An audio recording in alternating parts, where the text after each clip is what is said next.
பூரா கிளம்புதியா போகுது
முன்னொரு ஜென்மத்தில் அந்தர வாசியான நான் கந்தர்வனை பிறந்து என் மனைவியான நிலதின் சொல் கேட்டு ராமதேவனை பிடித்து வந்து தேவரிஷி வசிஷ்டர் முனிவரால் சாபம் பெற்று கங்காதேவி மூலம் சாபம் நீங்கி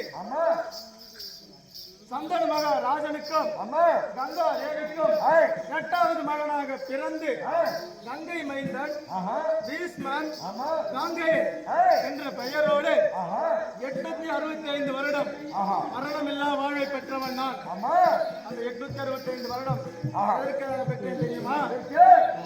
என் தந்தையின் ஆசைக்காக மீனவர்கள் பெண்ணை மனம் முடிக்க அப்படி ஒரு சபதம் எடுத்து. என்ன சபதம் தெரியுமா? என் ஆயுள் வரை என் உடம்பு தீண்டாது பெண்ணினை அஸ்தினாபுரியை அலங்கரக்காது என்னுடைய மணிமுடி அப்படி என்று சபதம் செய்து இதை கேட்ட என் தந்தை மனம் உடைந்து என்ன செய்தார் தெரியுமா? நீ கேட்கும் போதுதான் உனக்கு மரணம் நிகழும். அதுவரை அந்த யமனே உன்னை தீண்டினாலும் அந்த யமன் மடிந்து விடுவான். அப்படிப்பட்ட வரத்தை எனக்கு கொடுத்தார். என்னுடைய இரவு என்னுடைய இறப்பு என் கையில். நான் யார் மூலம் சாக வேண்டுமோ அதை நானே முடிவு செய்வேன். அப்படிப்பட்ட வரத்தை பெற்றவன். தந்தைக்கு மனமோடு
சந்தன மகா ராஜனுக்கும் கங்கா தேவிக்கும் 8வது மகனாக பிறந்து அஸ்தினாபுரியில் என் குரு பரசுராமனிடம் நாயக்கலைகள் 64யும் கற்றுணர்ந்து என் சந்தன மகா ராஜனுக்கும் மீனவகுல பெண்ணான பரிமளா காந்திக்கும் திருமணம் செய்து வைத்த பிறகு சித்திர வீரனும் பிறந்தான். அவனுக்கு அம்பிகை அம்பாலிகை என்ற 2 பெண்ணையும் மணமுடித்து வைத்தோம். அவனுக்கு மணிமுடி சுட்டினோம். அரசாண்டு வரும் நேரத்தில் நான் அவர்களுக்கு ஆலோசனை போய் கொண்டு வரும் வந்தேன். சரி, என்ன நடந்தது தெரியுமா? சித்திர வீரனும் பெண்ணின் மீது மோகம் கொண்டு அணிந்து விட்டார். பிறகு என்ன செய்வது? இந்த நாட்டை ஆளுவதற்கு யாருமே கிடையாது. ஆமா, அதனால் நாங்கள் என்ன செய்வோம் தெரியுமா? பரசமோ நீவ தந்த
பரிமளா காந்தி கேட்ட காரணத்தினால் பரிமளா காந்திக்கும் பராச முனிவருக்கும் பிறந்த வேதவியாசரை அழைத்து அவரின் அருளால் அம்பிகை அம்பாலிகை இரு பட்டத்து பெண்களின் வயிற்று திருதுராட்டியான் பாண்டு என இருவர் பிறந்தனர். அங்கே பணிப்பெண் செய்து பணிப்பெண்ணான தோழி வயிற்றில் விதிரன் பிறந்தான். திருதராட்டினுக்கு மணிமுடி சுட்டி அரசாண்டு வந்து அவர்களுக்கு ஆலோசனை கூறும் நேரத்தில் பாண்டு மகாராஜன் அகால மரணம் அடைந்துவிட்டான். அது அந்த நாட்டிற்கு மிகவும் ஒரு துயரமான ஒரு விஷயம். பிறகு அந்த பாண்டு மகாராஜன் இறந்து பல வருடம் ஆகியும் அவருடைய ஆவியானது அருவுருவமாக கைக்குட்டங்களால் அலைந்து திரிகின்றன. அதனால் பாண்டவர்களான பாண்டுவுக்கும் குந்தமா தேவிக்கும் பிறந்த தருமன் அர்ஜுனன் ஆகிய ஐவரும் இந்திர பிரசனத்தில் ராஜசூய யாகம் செய்ய இருக்கின்றார்கள். அவர்கள் நம்மை அழைப்பு கொடுத்துள்ளார். அவர்களை சென்று பார்த்து வருவோம். அப்படியே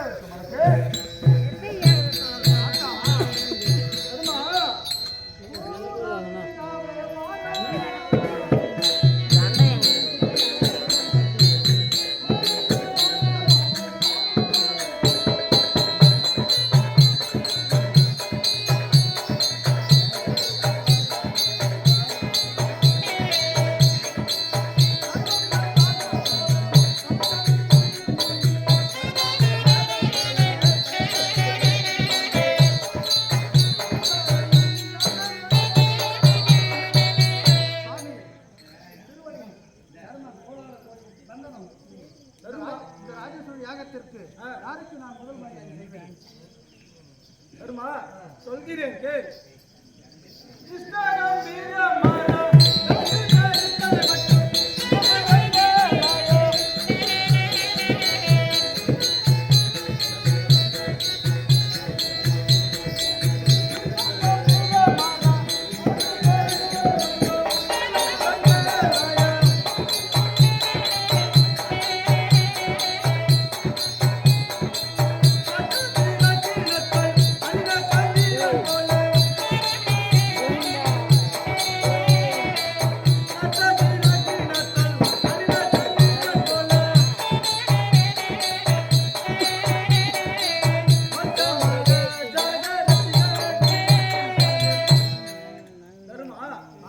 நீ செய்யும் இந்த ராஜசூய யாகம் யாராலும் செய்ய முடியாது. அப்பேற்பட்ட இந்த ராஜசூய யாகத்திற்கு வந்த குரு பெரியவர்கள் மன்னர்கள் ஆகியவர் அனைவரையும் முதலில் வணங்கி யாருக்கு முதல் மரியாதை கொடுப்பது என்று கேட்கிறார். இருள் சூழும் இந்த இடத்தில் ஒளி தரும் சந்திரன் போல விளங்கும் ஸ்ரீமன் நாராயணுக்கு முதல் மரியாதை கொடுத்து அந்த சிம்மாசனத்தில் அமர வைத்து அவருக்கு பாத பூஜை செய்து இந்த ராஜசூய யாகத்தை தொடர்ந்து தருமா. நமக்கு யாதொரு குறையும் வராது. கிருஷ்ண பரமாத்மா இருக்க எந்த குறையும் வராது தருமா. அப்படி ஆகட்டும் தாத்தா.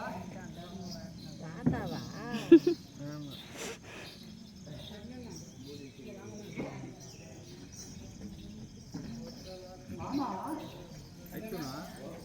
தாத்தா சொல்படி இப்போ முதல்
யாதொரு குறையும் வராமல் காத்து அருள வேண்டும். அப்படியே காத்து அருளுகிறேன் மைந்தனா.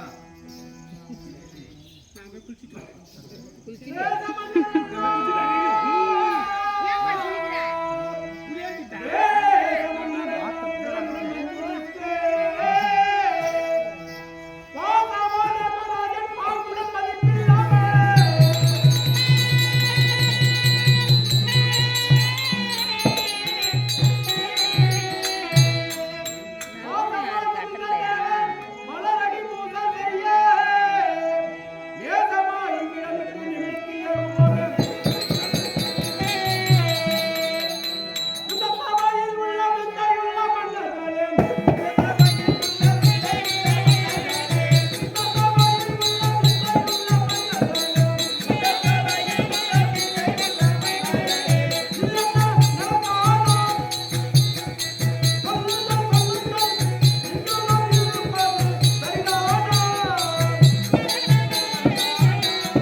நாம் ஒரு சத்தியகுலம் பிறந்தவர்கள். நாம் நாட்டை அப்படி இருக்க இந்த தர்மன் நம்மளை ராஜச ஏகத்திற்கு அழைத்து நம்மளை அவமானப்படுத்தி விட்டார்.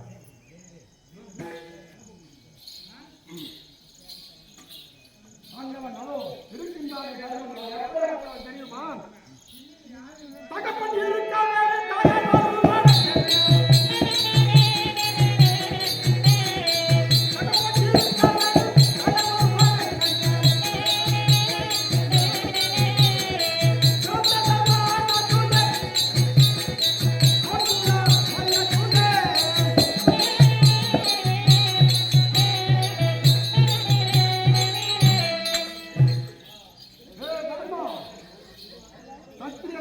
பிறந்தான் என்று யாகத்திற்கு வந்தால் இங்கு வந்து பார்த்தால்தான் தெரிகிறது. நீ என்ன, உன் தாய் என்ன உத்தமியடா?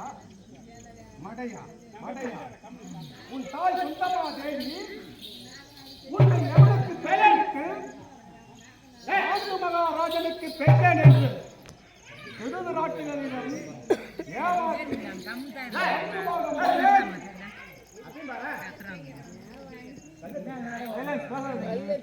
ஏமாற்றி பங்கு பாகம் வாங்கி தரங்கட்ட உன் பேச்சை கேட்டு நாங்கள் நாட்டுக்கு ஏகத்துக்கு வந்தோம். எங்களை செருப்பால் அடிச்சுக்கணும்டா மானம் கட்டவனே. இதோ இருக்கின்றானே இவன் யார் தெரிய வருமா?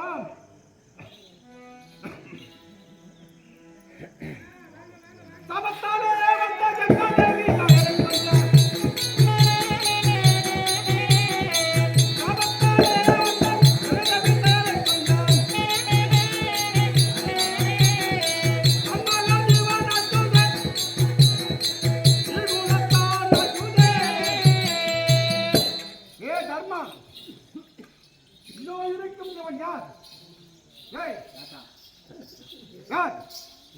நான் உன் தாத்தா சிசுபாலா.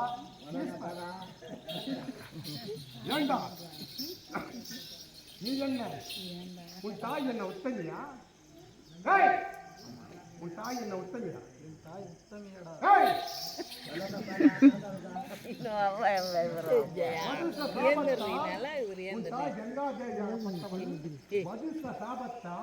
பூலோகம் வந்து சேர்ந்து பிறந்த கருதல பையன் தாய் பத்துமே. முதல் மரியாதை கொடுப்ப ஞாபகம் நான் தான் சொன்னேன். கடவுள் தர்மன் தான் கொடுத்தார். நீ ஒரு சத்தியவாக்கில் சொந்தவனாக்கே செய்யலாமா இந்த வேலை? நம்ம எல்லாம் யாரோ உலகத்தில் பிறந்து முதல் மரியாதை கொடுக்கலாமா?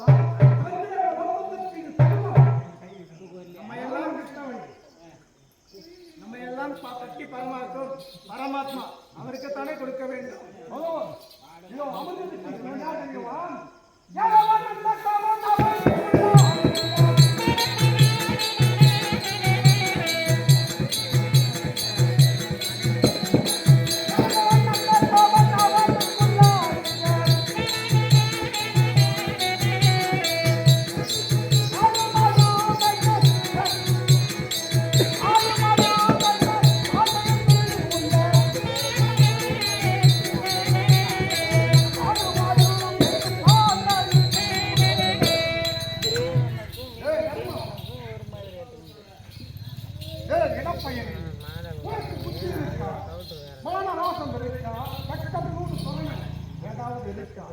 பிறந்த வீட்டில் புகுந்த நாய் போல் நடுவே நாற்காலி போட்டு அமர்ந்திருக்கும்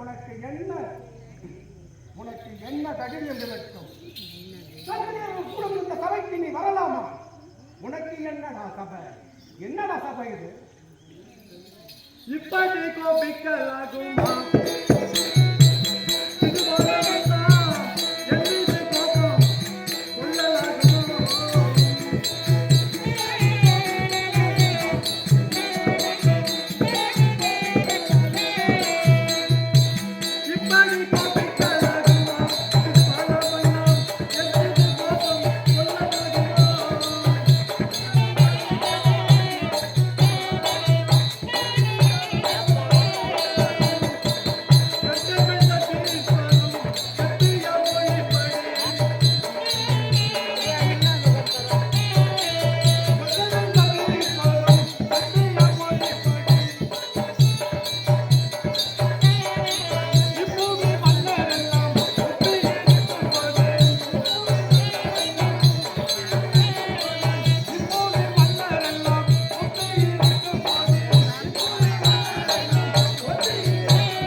முதல் மரியாதை நான் வேண்டும் என்று கேட்கவில்லை.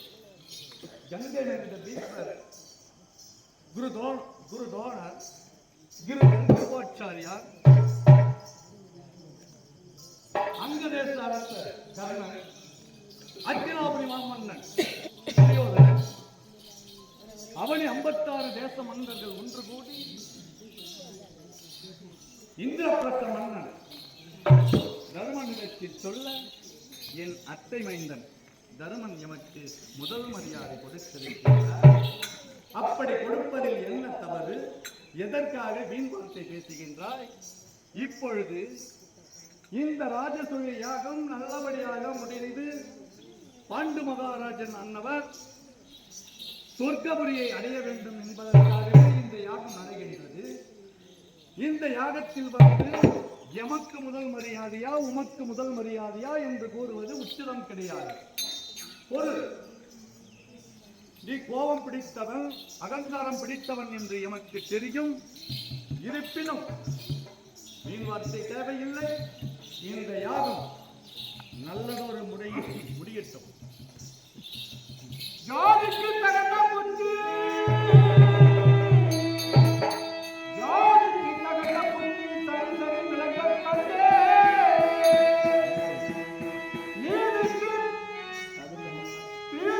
தகுந்த மன்னம்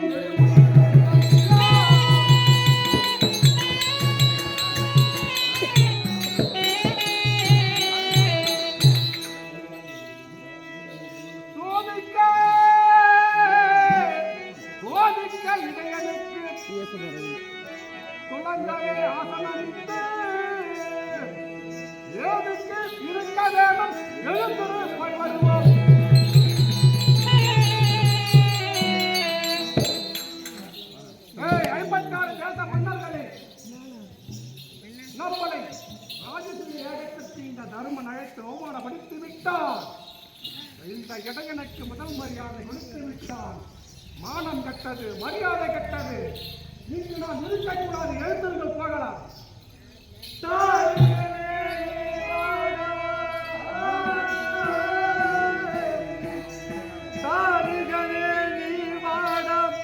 இவனை இப்ப தண்டிக்க மனம் தானோ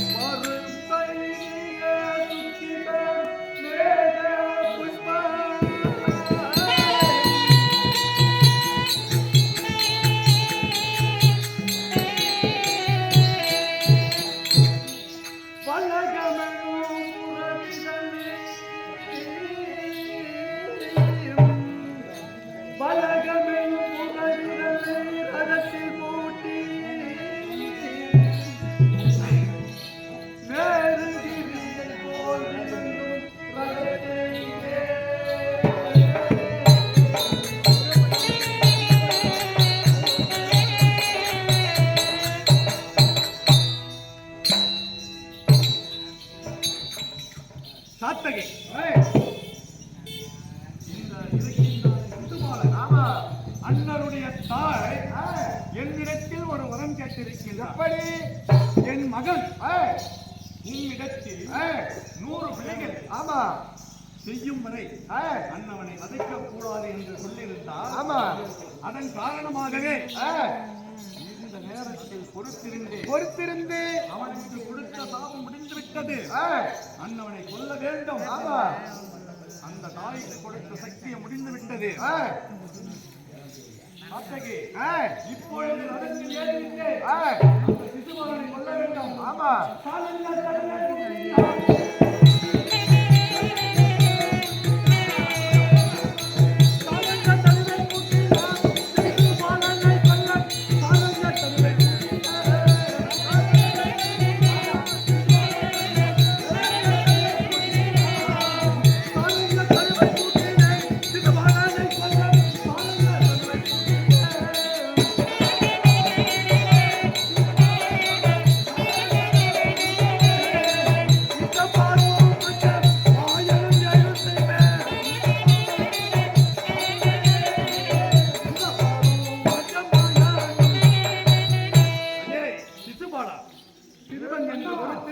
பட்சத்தில் வாடா என்றும் போடா என்றும் இடையன் என்றும்